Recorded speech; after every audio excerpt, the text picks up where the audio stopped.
সূরা দুহার ভিতরে আল্লাহ তাআলা বলেন, ওয়াদুহা, হাবিব তোমার চেহারার কসম করে আমি বলতেছি, ওয়াল্লাইলি ইযা সাজা,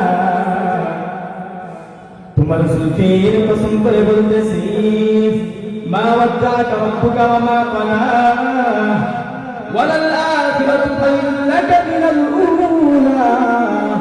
দুনিয়া তুমি চেয়েছো আমি দিয়েছি, আখিরাত আমি চাইবো তোমাকে দেব, এত বেশি দেব আমি আল্লাহ তোমাকে খুশি করে ফেলবো। ওয়ালা সাওফা ইউতিকা রাব্বুকা ফাতারদা। বিশ্বনবীর জবান থেকে আওয়াজ আসে, লান আরদা হাত্তা কুনা ওয়াহিদুম মিন উম্মতি ফিন্নার। আল্লাহ ওই সময় পর্যন্ত খুশি হব না যতক্ষণ পর্যন্ত আমার উম্মতের একজন জাহান্নামে থাকবে। সমস্ত নবীরা আল্লাহকে খুশি করতে চেয়েছে, আর আল্লাহ তাআলা হুজুর সাল্লাল্লাহু আলাইহি ওয়াসাল্লামকে খুশি করতে চেয়েছে, আর খুশিটা আমাদের নাজাতের সাথে মিলিয়ে দিয়েছে।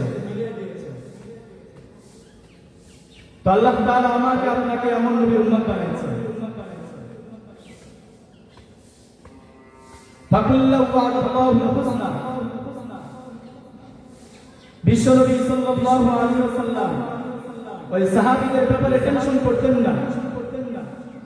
ফাকুল্লাহু ওয়া'দাল্লাহুল হুসনা, হর সাহাবীদের জন্য জান্নাতের ফয়সালা ছিল। ওয়ান্তাহানাল্লাহু কুলুবাহুম লিত-তাকওয়া, হর সাহাবী দ্বীনের পরীক্ষায় পাস করেছিল। রাদিয়াল্লাহু আনহুম ওয়া রাদু আন, তাদের উপর আল্লাহ খুশি ছিল, তাদের ব্যাপারে রাসূলের টেনশন ছিল না। টেনশন ছিল ওই উম্মতের ব্যাপারে, যে উম্মত 1400 বছর পরে আসবে। রাসূল সাল্লাল্লাহু আলাইহি ওয়াসাল্লাম নূর দিয়ে নিজের জীবনকে সাজাবে না, এই উম্মতের জন্য কষ্ট করেছেন, নিজের হার পেরেশানিকে উঠাইছেন। হুজুর সাল্লাল্লাহু আলাইহি ওয়াসাল্লামের 23 বছরের জিন্দেগি, যেখানে আরববাসীরা তিনাকে আমিন নামে উপাধি দিয়েছিল, তারা তো শিয়াবে আবু তালিবের ভিতরে হুজুর সাল্লাল্লাহু আলাইহি ওয়াসাল্লামকে বন্দী করেছিল। হুজুর সাল্লাল্লাহু আলাইহি ওয়াসাল্লাম গাছের পাতা খেয়েছিলেন উম্মতের জন্য, নিজের ঘরকে ছেড়ে মদিনার ওই গলিতে বাস করতে গিয়েছিল এই উম্মতের জন্য। বদরের ময়দানে, কখনো উহুদের ময়দানে, কখনো জঙ্গে হুনাইনের ময়দানে, তাইফের ময়দানে নিজের পা থেকে রক্ত ঝরাইছিল এই উম্মতের জন্য। খন্দকের যুদ্ধে নিজের পেটে পাথর কাটছিল এই উম্মতের জন্য। আজকে এই উম্মত রাসূলের সুন্নাতকে মিটিয়ে দেওয়ার জন্য, আজকে এই উম্মত রাসূলের সুন্নাতকে মাটির নিচে পুঁতে ফেলার জন্য নিজের হাত গুলিয়ে শেষ করতেছে, নিজের চোখের জুতিকে শেষ করতেছে। আজকে কোন সন্তান আছে আমার, যে সন্তান মাথার উপরে রাসূল সাল্লাল্লাহু আলাইহি ওয়াসাল্লামের সুন্নাতকে উঠাবে?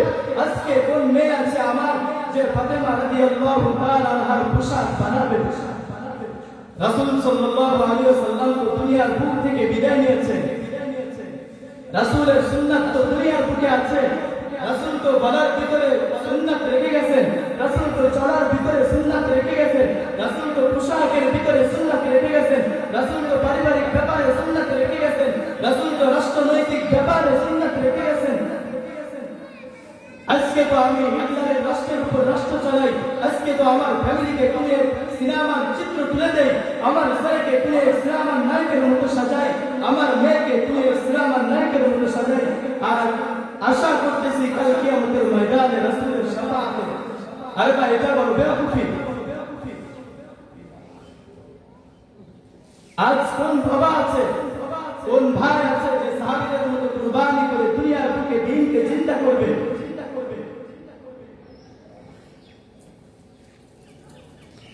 আজকে আপনারা আমার সাথে ওই টাইপের ময়দানে চলুন। ওই টাইপের ময়দানকে যদি আল্লাহ কথা বলার শক্তি দিত, ওই টাইপের ময়দান একটাই সাক্ষী দিত, আরে উম্মতে মুহাম্মাদিয়া, আমি তো তোমাদের জন্য তোমাদের রাসূলের উপর পাথর করতে দেখেছি। আরে উম্মতে মুহাম্মাদিয়া, আমি তো তোমাদের জন্য তোমাদের রাসূলের উপর রক্ত করতে দেখেছি। আরে উম্মতে মুহাম্মাদিয়া, আমি তো তোমাদের জন্য তোমাদের রাসূলের উপর থুতু মারতে দেখেছি।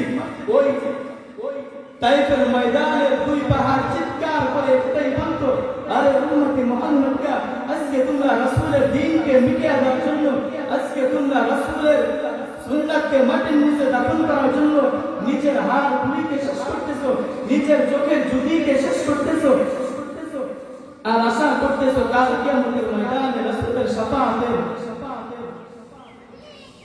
রাসূল সাল্লাল্লাহু আলাইহি ওয়াসাল্লাম মৃত্যুর সময় এই উম্মতের কথাই বলছেন। মৃত্যুর সময় কথা ভাবে নাই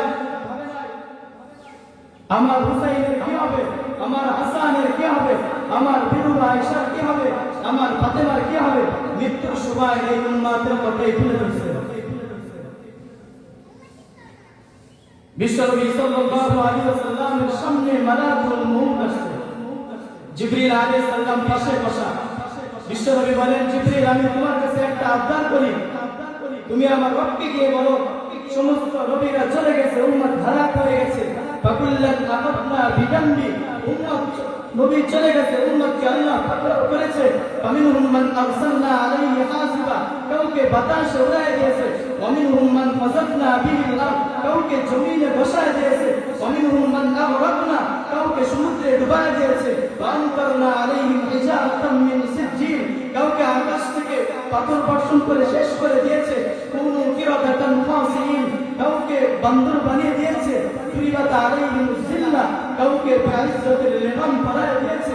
যা আমার রবকে গিয়ে বলো আল্লাহ তাআলা তো আমার সাথে ওয়াদা করেছিলেন, ওমা কানা আল্লাহু লিইউআযিবাহুম ওয়া আনতা ফীহিম, মুহাম্মদ যতদিন উম্মতের মাঝে থাকবে আমি মুহাম্মাদের উম্মতকে ধ্বংস করব না।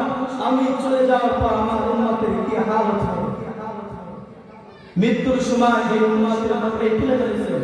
আজকে আমরা রাসূলের সুন্নাতকে মাটির নিচে দাফন করার জন্য, আজকে আমরা রাসূলের সুন্নাতকে মাটির নিচে পুঁতে করার জন্য নিজের হাড় গুলিকে শেষ করতেছি। আজকে তো আমরা সকলে দুনিয়ার থেকে শুনতেছি, আমার হায়াত দুনিয়া ইল্লা লাইব ওয়া লাহ। আরে ভাই, দুনিয়া ধোঁকার জিন্দেগি, দুনিয়া ধোঁকার জিন্দেগি। এই দুনিয়া একদিন ধোঁকা দিয়ে তোমাকে সাদা কাপড় পরাবে, এই দুনিয়া একদিন ধোঁকা দিয়ে তোমাকে ওই মাটির গর্তের ভিতরে শোয়া দিবে। আজকে আমি বিবির জন্য দুনিয়া করতেছি, আজকে আমি ছেলের জন্য দুনিয়া করতেছি, আজকে আমি মেয়ের জন্য দুনিয়া করতেছি। কাল কিয়ামতের ময়দানে ছেলে কোনো কাজে আসবে না, কাল কিয়ামতের ময়দানে ওই বিবি কোনো কাজে আসবে না। ইয়াউমা ইয়াফিরুল মারউ মিন আখিহি ওয়া উম্মিহি ওয়া আবিহি ওয়া সাহিবাতিহি ওয়া বানিহি, সবাই সবাই থেকে পলায়ন করবে। ইয়াফিরুল মারউ মিন আখিহি, ভাই ভাই থেকে পলায়ন করবে। ওয়া উম্মিহি, মা তার সন্তান থেকে পলায়ন করবে। ওয়া সাহিবাতিহি, তার স্ত্রী থেকে পলায়ন করবে। ওয়া বানিহি, তার সন্তান সন্তানাদি থেকে পলায়ন করবে।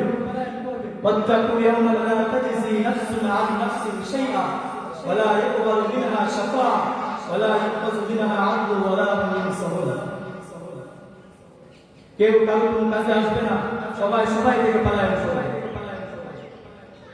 ওই কঠিন দিন আল্লাহ তাআলা আমাকে আপনাকে সম্মুখীন করবেন।